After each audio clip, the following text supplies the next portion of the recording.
Baik, hadirin muslimin dan muslimat sekalian. Seterusnya, kalau kita mengkaji Al-Quranul Karim, kita akan dapati sebutan Al-Jabbar ini ada 9 kali disebut di dalam Al-Quranul Karim. Dalam 9 kali sebutan itu, apa yang berlaku? Sekali sebutan disandarkan kepada sifat Allah. Manakala 8 kali sebutan yang lain disandarkan kepada manusia. Perkataan Al-Jabbar ini tuan-puan, 9 kali disebut di dalam Al-Quranul Karim. Namun hanya sekali sahaja sifat Al-Jabbar ini disandarkan kepada Allah. Mana dia? Inilah Surah Al-Hasyr ayat 23.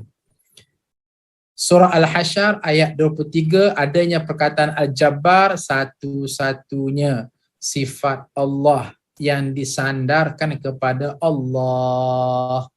Manakala 8 yang lain Al-Jabbar juga tapi merujuk kepada manusia, dan kesemua 8 itu merujuk kepada manusia dalam suasana yang negatif, dalam suasana yang buruk, dalam suasana yang menjengkelkan, dalam suasana yang tidak baik, dalam suasana yang sangat-sangat dibenci oleh Allah Azza wa Jalla.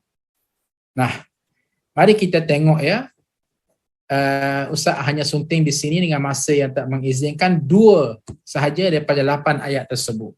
Contoh, pada surah Ghafir ayat 35.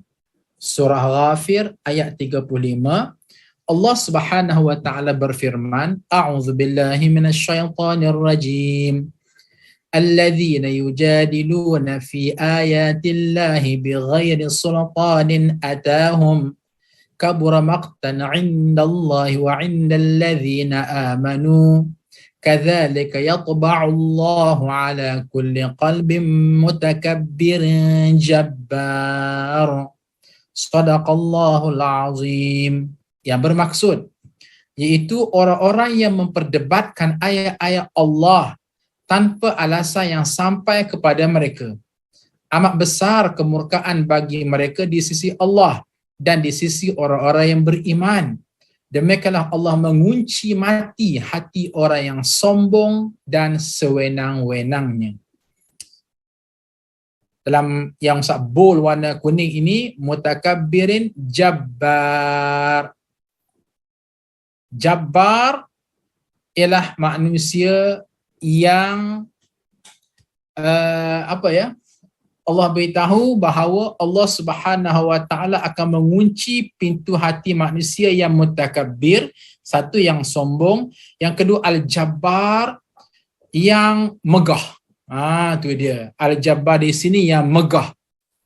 Ataupun dalam bahasa lain yang perongos.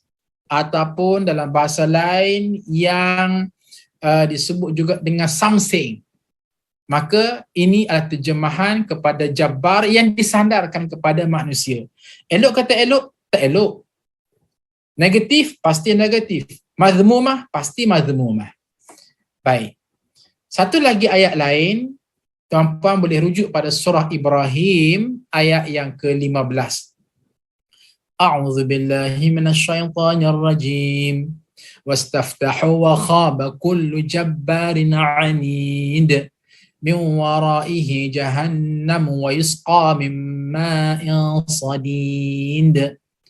Shadaqallahul azim. Yang bermaksud, dan mereka memohon kemenangan atas musuh-musuh mereka, dan binasalah semua orang yang berlaku sewenang-wenang lagi keras kepala.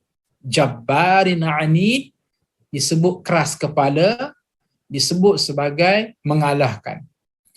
Di hadapannya ada Jahannam dan dia akan diberi minuman dengan air nanah.